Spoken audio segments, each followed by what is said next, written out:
Estava eu aqui tranquilo, escrevendo sobre os resultados de Gerdau para os membros da comunidade, postando meu vídeo de aporte novo que eu fiz, até que veio o quê? Banco do Brasil caindo 7% inclusive na presente data. Comecei a ver os investidores, alguns com pânico, outros com ansiedade, outros com euforia. Claro que hoje o mercado já estava caindo, mas bem menos do que essa queda de Banco do Brasil. No exterior, a queda decorre de dados macroeconômicos abaixo do esperado, realização de lucro, geralmente ela acontece nesses momentos. E aí eu falei, vou comentar a respeito do Banco do Brasil, que como eu havia previsto, veio abaixo de 19, eu disse e vinha dizendo que poderia acontecer esse tipo de coisa. Vamos falar por aí que foi bola de cristal, tinha gente dando risada, etc. Mas era simplesmente fazer conta. Os números, eles não mentem. Independentemente da sua ideologia ou crença, os números vão prevalecer. Você até pode ignorar a realidade, mas não as consequências dela. Pois muito bem, e aí? O que gerou toda essa queda drástica? Sendo que eu comentei sobre essa queda com os membros há tempo,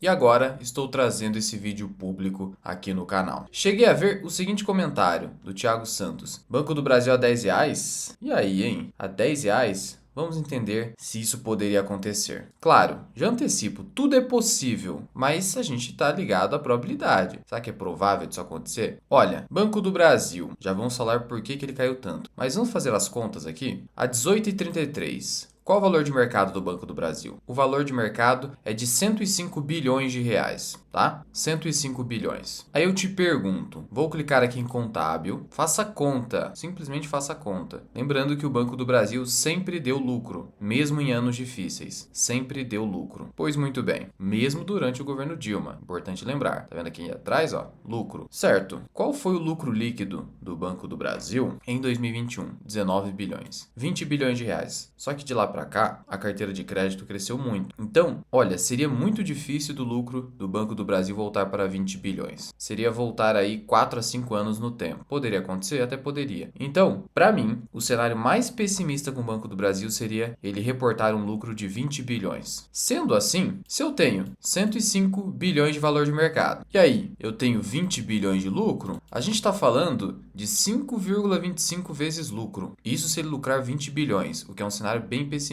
Tá bom. Qual é o histórico de PL do banco? O pior momento foi 2015. No histórico, houve sim momentos em que o banco negociou aqui a 5 vezes lucro, ou até abaixo disso. Então sim, o banco até poderia cair mais, mas se lucrar 20 bilhões. E aí o que aconteceu hoje? O que motivou toda essa queda que inclusive gerou evasão de bastante capital estrangeiro do Banco do Brasil, que é um grande acionista do banco, né, o estrangeiro. Foi esse relatório do BTG Pactual que eu disponibilizei aos membros. O que acontece? O BTG já havia reduzido o preço-alvo de Banco do Brasil e reduziu de novo, segunda vez, mostrando mais pessimismo, colocando o preço-alvo de R$ 24,00 e recomendação claramente neutra. O que o BTG espera do Banco do Brasil para esse segundo trimestre? Resultado a ser reportado no dia 14. Espera um lucro de 5 bilhões, já monitorando ali dados disponibilizados no Banco Central. 5 bilhões nem é a pior estimativa, tem estimativa pior, do Banco Safra, por exemplo, 4,6 bilhões. Então veja como o mercado é irracional, sai liquidando posição,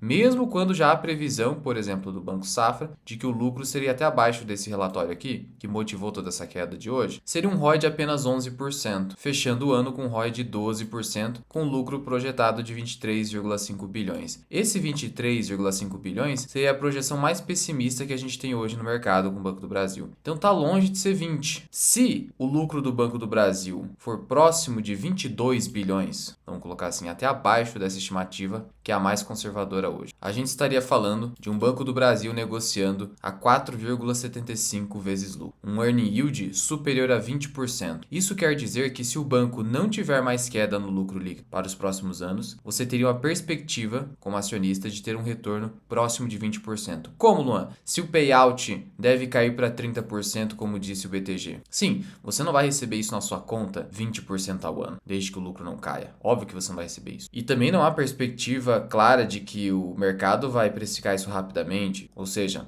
olhando que houve um exagero na cotação. Por outro lado, você precisa lembrar o seguinte: sabe quando a gente fala que o banco está negociando a um PVP de 0,50, 0,60? E detalhe, o PVP atual é extremamente baixo, tão baixo quanto 2021, inclusive. Olha só o nível de pessimismo. Então o mercado está precificando 20 bilhões quando a pior estimativa é 23. Beleza. E o ROI do banco atual estaria próximo de 2021, só que ele tem mais patrimônio hoje. Beleza. O que eu quero dizer com isso? Se ele tem mais patrimônio hoje, o banco, dando lucro, vai aumentar esse patrimônio líquido. Então a parte é dividendo e vai para o acionista, e a outra parte cresce o patrimônio líquido. Então esse PVP fica ainda menor. Então, a sua perspectiva de earning yield estaria no crescimento do patrimônio líquido. Se o banco fosse liquidado, você receberia muito mais do que você pagou. É por isso que o Benjamin Graham priorizava a compra de empresas como o Banco do Brasil hoje está negociado, com múltiplo PL muito baixo e um múltiplo preço-valor patrimonial muito baixo, porque se o banco for liquidado, você não tem como perder dinheiro. Essa que é a ideia. Mas e aí? Por que o BTG ficou tão louco assim do nada? Basicamente, o que eles falaram nesse relatório é: a gente estudou mais um pouco, se aproximou mais um pouquinho da gestão do Banco do Brasil e a gente ficou mais preocupado. Sendo que eles esperam um ROI bem melhor para 2026. Então, se você pega um PL de hoje, você estaria comprando um PL de 4 vezes para o ano de 2026 e de 3,5 em 2027. Então, abaixo dos 19, o BTG está confessando que o banco está de graça, mas não vou recomendar a compra porque ainda o futuro de curto prazo é nebuloso. Pois bem, basicamente, deterioração do agro, tanto fatores cíclicos quanto estruturais, dizendo que o Banco do Brasil basicamente perdeu a mão no crédito agrícola. E aí destaca os seguintes fatores estruturais. Lembra que eu fiz um vídeo falando sobre o que é estrutural e o que é conjuntural? E a situação do Banco do Brasil é estrutural? Agora o BTG reconheceu nesse relatório. E ele diz: o Banco do Brasil pode ter deixado de ser o banco principal de alguns produtores. Isso é verdade. Olha o Bradesco pegando o agro aí, porque o Banco do Brasil já começou a ficar restritivo na concessão de crédito. E precisa disso. 2. Segundo relatos do mercado, o Banco do Brasil utiliza armazenagem terceirizada para os grãos dados como garantia, o que enfraquece sua posição em caso de execução de colaterais. Ou seja, os grãos dados em garantia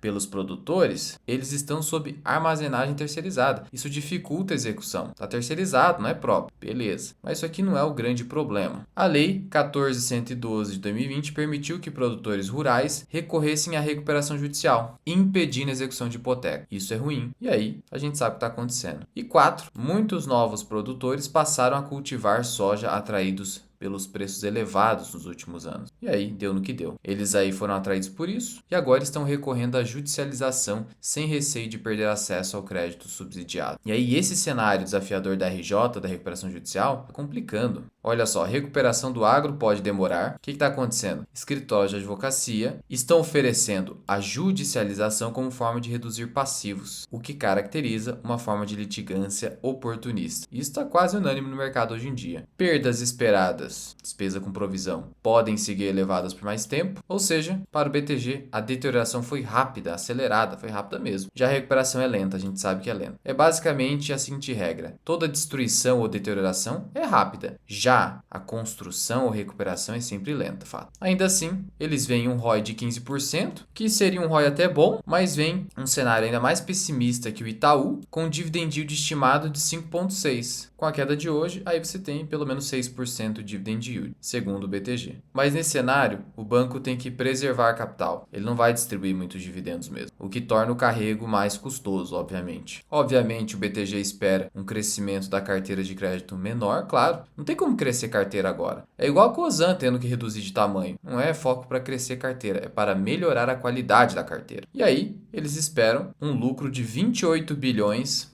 para 2026 e 32 bilhões, aí já começa a viajar, né? Mas supondo que seja 28 bilhões para 2026. O banco, ele reportou um lucro desse aí em 2022. Em 2022, a ação negociava 20, 21. Só que a gente está falando de uma volta ao passado. Considerando os dividendos, seria 16. Mas, cotação padrão, chegou aqui no topo de 22. Então, de fato, se o mercado continuar muito pessimista, dificilmente o banco no ano que vem vai ultrapassar a marca dos 22 ou 23 de forma consistente. Mas é aquilo. No preço atual, na projeção mais pessimista, você tem aí o banco com earn yield de 20%. Então basta que a coisa não piore, simples assim. Agora, esse comentário de Banco do Brasil a R$ 10, olha, eu não acredito em história da carochinha, me desculpe. Claro, tudo é possível, se acontecer, nossa senhora, cara, nossa senhora. Mas pensa comigo, sair de 18 para 10 significa que o banco cairia mais 40%, pelo menos. Então ele sairia de 105 bilhões para um valor de mercado de 63 bilhões. Com um lucro de 20 bilhões, na verdade 22, 20 eu tô sendo bem pessimista, seria um preço-lucro de 2,86, cara. Isso aqui é muito de graça. A gente estaria falando de um earn yield aí superior a 30%. Em 3 aninhos, você teria o dinheiro de volta teoricamente, o payback teórico. Aí o pessoal estaria precificando, sei lá, a quebra do Banco do Brasil. Seria cenário Dilma.